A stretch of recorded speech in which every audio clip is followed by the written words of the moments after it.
ওর পিছনে কেমনে নামাজ হবে?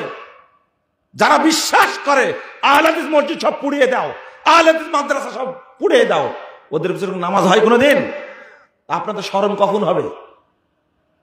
আহলে হাদিসকে বলে সন্ত্রাসী, এরা আহলে হাদিসকে বলে ইহুদিদের দালাল, আহলে হাদিসদেরকে বলে কাফের। ওর পিছনে নামাজ হবে? আপনার শরমের অভাব আছে। আপনি নিজে ভালো হন আগে। গত কয়েকদিন আগে সোনার গায়ের মসজিদটা পোড়া দিল না? আপনারা দেখেননি, জানেন না? নাটোরের মসজিদ পোড়া দেয়নি? আপনার লজ্জা কখন হবে? ভোলার মসজিদ পোড়া দেয়নি? ফরিদপুরের মসজিদ ভেঙে দেয়নি? নেত্রকোনার মসজিদ ভেঙে দেয়নি? কয়টা রিপোর্ট নেবেন? যারা মসজিদ ভাঙ্গাকে জায়েজ করে, মসজিদ ভেঙে দেওয়ার চিন্তা করে, আর নাম দিছে হেফাজতে ইসলাম। নাম দিছে কি? তাহলে মসজিদটা ইসলাম না, বুঝলেন? মসজিদটা কি না? ইসলাম না। নাম দিতে হেফাজতে ইসলাম, কিন্তু মসজিদ ভেঙে চুরমার করে দিচ্ছে। আরে ইহুদি খ্রিস্টানরা তো মসজিদ ভাঙে না। আর এরা চরমুনায়ের সন্ত্রাসী বাহিনী গিয়ে মসজিদ ভেঙে দিচ্ছে। ও আমি বলি, তাই আপনারা কেন এগুলো বলার দরকার? মরা পর্যন্ত বলবো ইনশাল্লাহ। মরার গ্যারান্টি আপনাকে দেওয়া হয়েছে না আমাকে দেওয়া হয়েছে? মসজিদের প্রতি আমার ভক্তি নাই? মসজিদ আল্লাহর ঘর না? আমি কি বোবা শয়তান নাকি?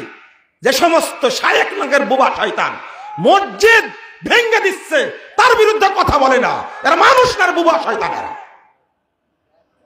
কি করবে? এই সমস্ত সন্ত্রাসের বিরুদ্ধে কথা বললে কি বলবে? কি করবে?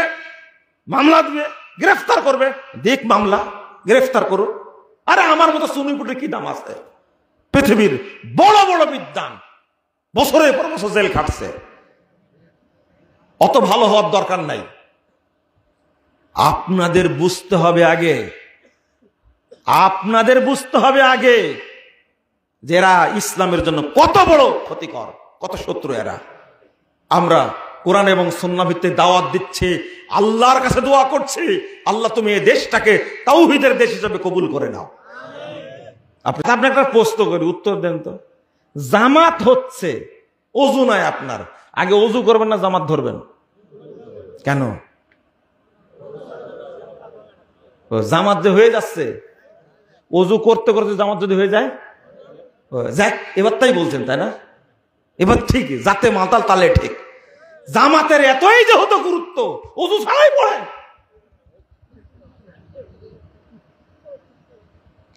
আস্তাগফিরুল্লাহ, কখন আপনার ব্রেন খুলবে? জামাত হচ্ছে, মসজিদে কবর আছে। মনে করুন 10 লাখ মানুষ মসজিদে সালাত পড়ছে, কয় লাখ? ওই মসজিদে কবর আছে, জামাতে যাওয়া যাবে? কেন যাবে না? কবর আছে তাই। ওই এটাও বুঝেন, ওযু না থাকলে নামাজ হবে না, এটাও বুঝেন। তো দেখতে হবে না যে ইমামের ইমান আছে কি নাই? ওইটা দেখা যাবে না, তাই না? এটা দেখা যাবে না। 10 বছর লাগবে এটা বুঝতে। কয় বছর? 10 বছর লাগবে।